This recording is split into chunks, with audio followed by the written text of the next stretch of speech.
Date আজি হৈ গ'ল 26 জুন, সময় 9:08 মাৰ্কেট আজি কালিৰ যোনটো ক্লজিং লেভেল তাতে মাৰ্কেট অপেন হৈছে। মাৰ্কেট অপেন হ'ব 23,723।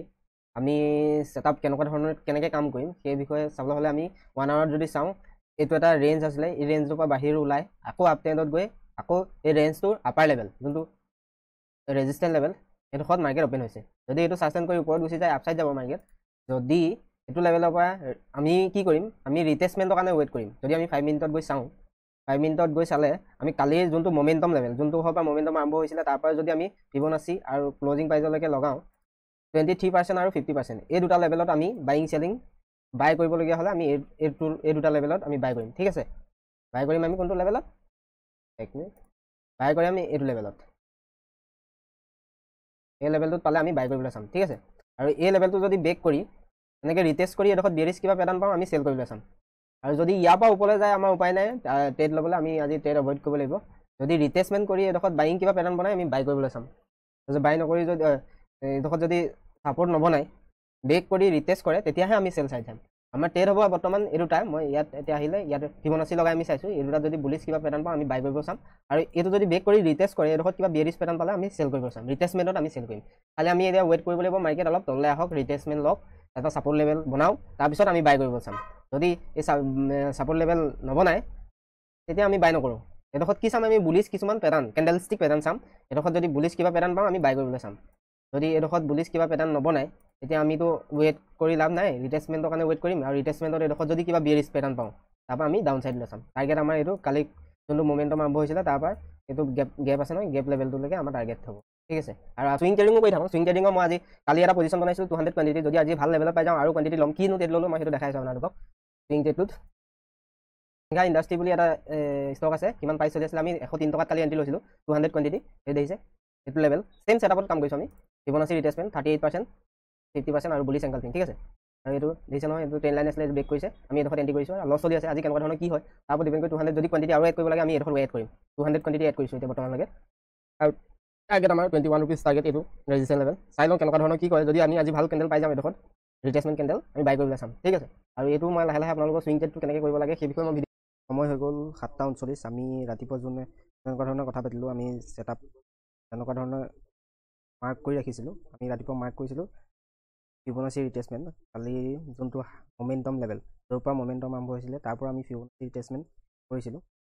ফিবনাচি ৰিটেষ্টমেণ্ট কৰাৰ পিছত আৰু ক্লজিং প্ৰাইজলৈকে কৰাৰ পিছত আমি এটা পাইছিলোঁ 38% আৰু 50% ৰিটেষ্টমেণ্ট। 38% আৰু 50% এই দুটা লেভেল আছিলে। ঠিক আছে, আৰু এইটো লেভেল আমি এইটো লেভেলত ৱেইট কৰিলোঁ, কিন্তু 38%ৰ ওচৰলৈ নাহিলেই তাৰ ওপৰৰ পৰাই মাৰ্কেট আপছাইড গুচি গ'ল। আৰু মাৰ্কেট আজি ক্লজ দিলে আপোনাৰ 23,880লৈকে গৈছিলে, কিন্তু ক্লজ দিছে 23,840লৈকে। ঠিক আছে, মাৰ্কেট কমচে কম 150 পইণ্ট মুভ দিলে আজি। আমি কোনো ধৰণৰ ছেটআপ নোপোৱাৰ বাবে ট্ৰেড নল'লোঁ। এই বস্তুটো ছেটআপ নাপালোঁ, ট্ৰেড নল'লোঁ। এই বস্তুটো আনিবৰ কাৰণে মোৰ 3-4 বছৰ লাগি গ'ল। এই বস্তুটো আনিব লাগিব, ছেটআপ হ'লেহে ট্ৰেড কৰিব লাগিব।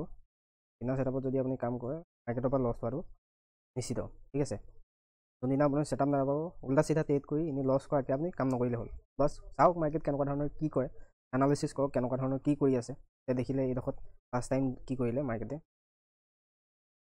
ফাৰ্ষ্ট টাইম আপোনাৰ এইখিনি ডজি কেণ্ডেল বনালে, ডজি কেণ্ডেল বনাই ৰিটেষ্টমেণ্টৰ কাৰণে আহিলে ৱেট। আৰু এইখনত দেখিছে নহয় নিউট্ৰেল কিছুমান কেণ্ডেল বনাই বুলিছ এংগলফিং কেণ্ডেল বনাই, ইয়াৰ পৰা এই বুলিছ এংগলফিঙৰ পৰা তললৈ মাৰ্কেট নাহি।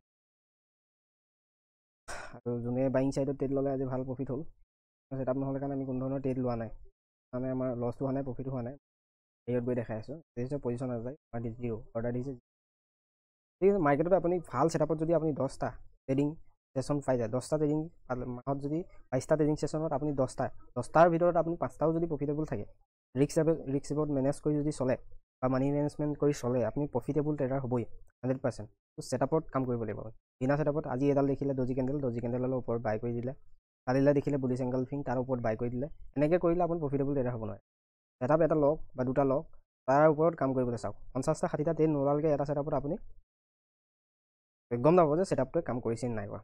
আমি কি কৰোঁ, প্ৰথম বিগিনাৰ ট্ৰেডাৰক কৈ আছোঁ, যোনে ধৰক আজি দেখিলে বুলিছ এংগলফিঙত ট্ৰেড ল'লে, কালিলৈ আকৌ বুলিছ এংগলফিঙত ট্ৰেড ল'লে, যে বোলে কাইলৈ কাম কৰা নাই, সেইটো ছেটআপ বাদ দিলে, আকৌ নতুন ছেটআপ ইউটিউবত চাৰ্চ কৰি চাব নতুন ছেটআপ কি আছে, আকৌ সেইটো ছেটআপত কাম কৰিব, দুদিন কৰিলে প্ৰফিট দিলে, আৰু এদিনত গোটেই লছখিনি, এটা লছ খোৱাৰ লগে লগে গোটেই লছখিনি দুদিনৰ প্ৰফিট একেদিনাই দি দিলে। ইয়াৰ পিছত কি হয়, আকৌ সেইটো ছেটআপত কাম নকৰে, আৰু নেক্সট এটা বেলেগ ছেটআপ। মাৰ্কেটত এনেকুৱা ছেটআপ নাই যিয়ে আপোনাক মাৰ্কেটত লছ নিদিব, এনেকুৱা কাৰো ওচৰত ছেটআপ নাই যে মাৰ্কেটত লছ নোহোৱাকৈ থাকিব।